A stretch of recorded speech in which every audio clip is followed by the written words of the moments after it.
Been joined on phone by Dr. Michael Adongo, who is a development economist, also a lecturer at the UDS. Doc, good morning. Thank you very much for joining us. Good morning. Thank you to your listeners. Doc, sometime last week we spoke, and for you, the return to IMF was inevitable. We currently are in the position, and I'm sure that over the course of your calls for Ghana to return to the IMF, you may have had some very unpleasant comments that would have come your way. But we currently are at the IMF. What are your initial thoughts, even before we go with further the conversation? Yes, many of us would have wished we had gone there sooner rather than later. It now looks like we've been carried there on a structure, an ambulance, with oxygen on us all over the place. So the reception at the IMF is going to be a dire one. It could look like they have to make an operation table available for Ghana, and then the treatment process is going to be a very difficult one. We are going definitely to go into very serious economic surgery, and the pain to us as a people and to our economy is going to be quite difficult to bear. If you look at all the countries that have gone to the IMF, Ghana seems to be the worst of them in terms of the fundamentals. Looking at looking at inflation, looking at our exchange rate depreciation. So we have gotten here in a rather bad state.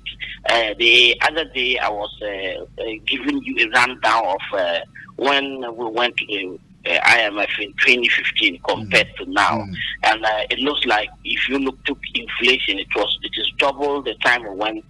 The last time we went, yeah. Now. So if you look at how we went there in 2015, how we went there now, it is most likely that we are going to have double of the pain we had under the Mahama IMF package, and that wasn't even easy to bear. Now we are going to face it squarely.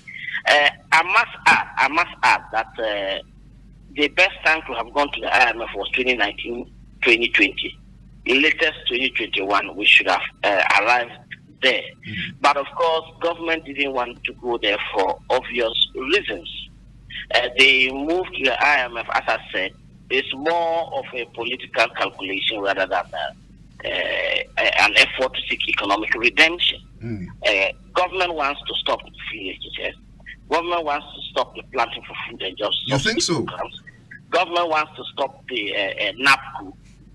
You know, these are your first candidates when you go to the IMF. People, they are not going to take people's money and give you to come and give subsidies to your citizens.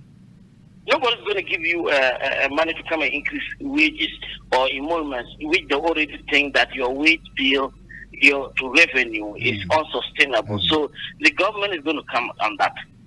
Organized labor TUC has sent warning signals that they're going to embark on industrial actions in order to achieve better remuneration for their work. Right. What better way to deny them wage increment than to say IMF has placed a moratorium on wage increment? So this is what I see more.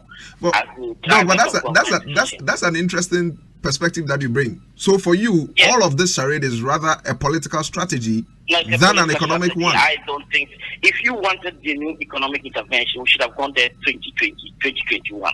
When we started making the calls, at that point in time, probably your blisters had not turned into ulcer, and there was the chance that with some minimal intervention and some little pain to the Kenyan citizens, we will be able to recover. As it stands now, I think that government wants to come back with a list of things that the IMF has told it to do, and then impose it on Ghanaians. One of them including not increasing wages, stopping free HSS, stopping the fertilizer subsidy components of planting for food and jobs, and even wiping up direct transfer employment programs like the NABCo and the rest. It is going to be a very torrid time for the low-income earners and people living in poverty, and it is going to be blamed on the IMF. Yes, all I would say is that government needs to be honest with the IMF. You know, we've been very shady with our debt burden, with even our internal revenue. We've not been clear on even central bank financing of some government interventions. These things have been shady, and the data is not clear cut. The only way you can get the best from a doctor is if you tell the doctor exactly what is wrong with you. Right. So my advice to government would be that it needs to come clean on the true state of the Ghanaian economy, which I think is worse than the one that's presented of people. Doc, thank you very much for your time this morning. We appreciate it. It's a pleasure for talking to you.